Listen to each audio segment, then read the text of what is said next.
Gezi, sen Şirin Gezi'nin adındaki filmi. Elleri ve kulağına bağlı, kirve kısım, akraba, kimleri arkandır. Fuat arkadaşı ve bütün değerli arkadaşlarımı, yoldaşlarımı saygıyla anıyorum. Biz Fuat arkadaşla 1975'te Dersim'de tanıştık. O dönem Dersim'de Ecevit'in mitingi vardı. Ecevit'in yeni çıkış dönemleriydi. Çok kalabalık bir ortamdaydık. O ortamda toplanmışlardı. Bir Karos'un sömürgeci kurlara azali sloganı atmışlardı. O zaman onlara saldıran bir kesim vardı. Bize gittik, merak ettik nedir, neyin nesidir. Gidip baktık ki benim Dağ Mahallesi'ndeki arkadaşlarım ve Fuat arkadaştır. Fuat arkadaşla ilk tanışmamız orada oldu. Daha sonra Fuat arkadaşı bir de lise dönemlerinde tanıyorum. Lise döneminde ilk Nevruz'un olduğu dönemde Dersim Lisesi'nde olmuştu. Orada başka bir sol örgüte ait biri Nevruz'u kutluyordu. Geldi, onu oradan tuttu, yakasından attı. Dedi, siz Nevruz'u kutlayamazsınız. Nevruz bizimdir, Nevruz Kürt halkının direniş ruhudur. Bir orada benim için çok çekici olmuştu bu çıkış. Üçüncüsü de Dersim'de bir bozo polis vardı. O bozo polis belaydı. Bütün örgütlerin, bütün insanın başına bela bir adamdı. Bir Haydaranların kahvesi var. O kahvede oturuyor. Kahvede otururken bozo polis geliyor. Ali Aydar Kaytan'ı almak istiyor. Kalk diyor falan, bu kalkıp bunu bir dövüyor. Dövdüğü zaman kahvede çalışan bir genç de yere düşen polisin kafasına su döküyor. Orada Ali Aydar Kaytan Dersim'de bayağı tanınan, bayağı sevilen bir insan, bir kişilik haline geldi. Konuşmasını bilen, yürümesini bilen, ikna etmesini bilen, kavgacı yeteneği çok iyi olan bir abimizdi bizim Ali Aydar Kaytan. Ali Aydar Kaytan 3-5 kelimeyle anlatacak bir kişilik değildir. Ali Aydar Kaytan ilk Kürt yurtseverliğinin ortaya çıkışında Dersim'de çok değerli yeri olan bir arkadaşımız, bir abimizdi. İşte Ali Aydar Kaytan etkileyici bir yönü vardı. Müthiş etkileyici bir yönü vardı. Uslubu, tarzı, oturması, konuşması birçok mesajı veren, güven veren, cesaret veren bir kişiliği, bir yapısı vardı. Dersim gençliği tarafından çok sevilen bir insan haline geldi. Yani o dönemde Kürdüm, Kürdistanlıyım demek kolay bir şey değildi. Yani asla kalbine sıkmayan bir devrimci diyebiliriz. Bir lider diyebiliriz Ali Aydar Kaytan için.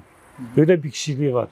Dersim'de o da Dersim'in dağlarından, Munzur'undan gücünü, kuvvetini alan bir kişiliğe sahipti. Onun içindir ki son yaşamına kadar büyük işler yapan, büyük değerler yaratan bir kişilik haline geldi Ali Aydar Kaytan. Tabii çok büyük bir değişiklik, çok büyük bir güç, çok büyük potansiyel oluşturdu burada. Halen eğer günümüze kadar bu mücadele Dersim'de boy almışsa, yürüyorsa, diyelim biraz deneyeceği olmuşsa gençlik durumları falan filan. Ama bağlılık özellikle Ali Aydar Kaytan dönemine geliyor. Mesela diyelim buraya ilk çıkışlar olsun, diyelim ilk ki o dönemde yurt dışına gidip eğitim görenler olsun. Tabii ki orada Ali Aydar Kaytan'ın büyük bir payı ve rolü vardır. Her gittiği yerde, yürüdüğü yerde, konuştuğu yerde de iz bırakmış bir insandır. Ayak izlerini takip edersen seni dağlara çıkartır Ali Aydar Kaytan. Öyle bir kişiliği var. Ali Aydar Kaytan aslında bir tarihtir. Bir tarih. O dönem çok ele alınırsa böyle çok büyük bir katılımın olmadığı bir dönemdir. Devletin de yeni bize yöneldiği bir dönemdir. İlk çıkıştır, ilk çıkışı bastırmak, onu yerle bir etmek için her türlü şeyi kullandı devlet. Öyle basit yaklaşımları falan olmadı, yani öyle değildir. Çok da ciddiye aldı. Onun için de en büyük silahı özellikle ikna, özellikle anlattım, özellikle örgütlemek ve başarıya gitmektir. Onun bir inancı vardı, başarmak. Örgüte karşı düşman olan kişilikler, yani örgüt dışı kişilikler, bu insanların yaklaşımı ilk çıkışta insanı müthiş bir şekilde etkiliyordu. Yani işçiye yaşamışsın, beraber yürümüşsün, beraber zorluklara baş kaldırmışsın. Ama bir dönem geliyor, karşına farklı bir kişilik oraya çıkıyor. Yani düşman çıkışları gibi, düşmandan farklı olmayan kişilikler, düşmanın saldırılarına destek veren yapılar ortaya çıkıyor. Bu yapılara karşı da en büyük şey, en büyük tarzı örgütlenmek, örgütü geliştirmek olayıdır. En son benim gördüğümden 78'de gördüm kendisini. Daha sonra Avrupa'da görüşmelerimiz oldu, öyle geçti. Biz Avrupa'da kendisiyle görüşme olanağımız oldu. Böyle beraber kaldık. Bir eğitimimize gelmişti. Özellikle eğitimde gittim yanına. Merhaba abi dedim. Şaştı abi kelimesi. Orada herkes havaldı. Ben abi diyordum. Dedim abi beni tanıyor musun dedi. Çıkartamadım dedi. Dedim ben Doğan Çelik dedim. Tabii beni tutup sarılırsa burada ne işim var dedi. Eğitimlerimize girdi. Daha sonra da yine ben kaldığım alana geldi. Orada kaldı. Beraber birkaç şeye katıldık. Daha sonra aşağı gidişi Atina'ya, oradan da Kandil'e gidişleri gerçekleşti. Başkanın yakalanmasından böyle 1-2 ay önce oldu bu olaylar. Görüşmemiz oldu kendisiyle. Ama diyalogumuz vardı. Arkadaşlar gidip geliyordu, soruyordu. Şehadetinden önce de kendisinin bir kardeşi gitmişti. Bize özel selamlar göndermişti.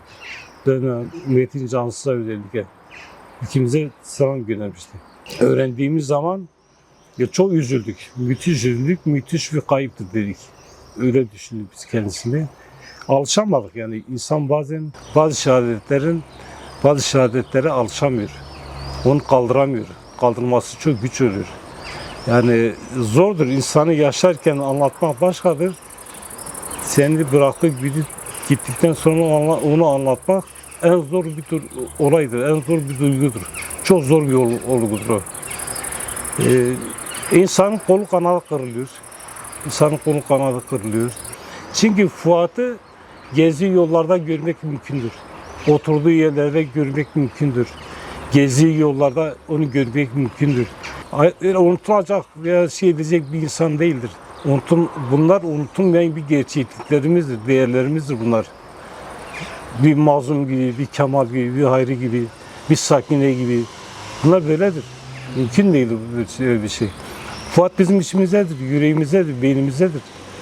Çünkü 40-50 yıla yakın bir devrimci mücadelesi var. Tabii 40-45 yıla yakın devrimci mücadelesi var. Dile kolay. Öyle yürümek, öyle düşmanın büyük gücüne karşı kafa tutmak, dövüşmek, savaşmak her baba yiğidin kârı değildir. O yılları yaşamak, o yıllarda kendisini yaşatmak bir duruştur.